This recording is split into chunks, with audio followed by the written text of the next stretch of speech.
Friends, I am Sneha and welcome to my YouTube channel clear vision.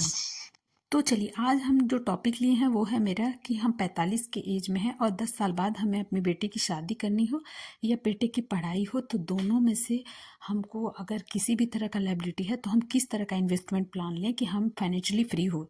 तो चलिए, हमारे पास यहाँ पे 3 ऑप्शन है इन्वेस्टमेंट का। पहला है स्टॉक, दूसरा म्यूचुअल फंड और तीसरा जो है गोल्ड है। तो हम देखेंगे कि हमें इस स्मार्ट इन्वेस्टमेंट से ही हमें अच्छे खासे रिटर्न मिलेंगे और हम इस एज में हैं तो हम बहुत ज़्यादा रिस्क नहीं और हमें बहुत ज़्यादा रिटर्न की उम्मीद रहती है, तभी हम फाइनेंशियली फ्री हो पाएंगे। तो चलिए, हम स्टॉक में नहीं जाएंगे क्योंकि स्टॉक के लिए हमें बहुत सारा नॉलेज का ज़रूरत होता है। किस स्टॉक में किस तरह का हमें कब एंट्री लेना है और कौन सा स्टॉक बहुत अच्छा है।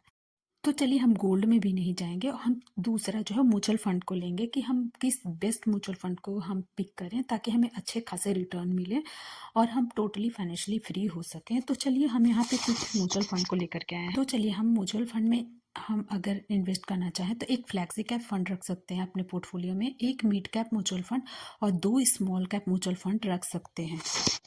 अब हमने फ्लैक्सी कैप फंड में bank of India flexi cap fund को लिया है जिसने बहुत ही पिछले कुछ सालों में अच्छे खासे रिटर्न बना के दिए हैं, और दूसरा जो Motilal Oswal mid cap fund को लिया है मिड कैप कैटेगरी के लिए। और स्मॉल कैप में हमने यहाँ पे 2 म्यूचुअल फंड को पिक किया है, एक Nippon India small cap fund direct plan growth और SBI small cap mutual fund direct plan growth को।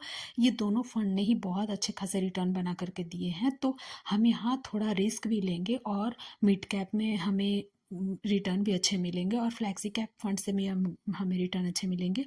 तो चलिए, हम इन सब फंड को लिए हैं यहाँ पे। अब हम कुछ तो अगर हम 20,000 पर मंथ का इन्वेस्टमेंट करते हैं और इंटरेस्ट रेट मात्र हम 12% का ही लेंगे, जो कि उससे ज़्यादा ही अच्छा खासा हमें रिटर्न मिलेगा, लेकिन हम यहाँ एक एवरेज % इंटरेस्ट रेट लेते हैं और टाइम पीरियड हमारे पास 10 साल है, तो टोटल जो रिटर्न हमें मिलेगा वो 46,46,782 रुपीज़ का, जो कि बहुत ही अच्छा खासा जो है वो रिटर्न है। तो चलिए, डिस्क्लेमर, मेरे इस वीडियो से किसी भी तरह का बाय या सेल का रिकमेंडेशन बिल्कुल ना समझे, ये सिर्फ लर्निंग पर्पज से बनाया गया है।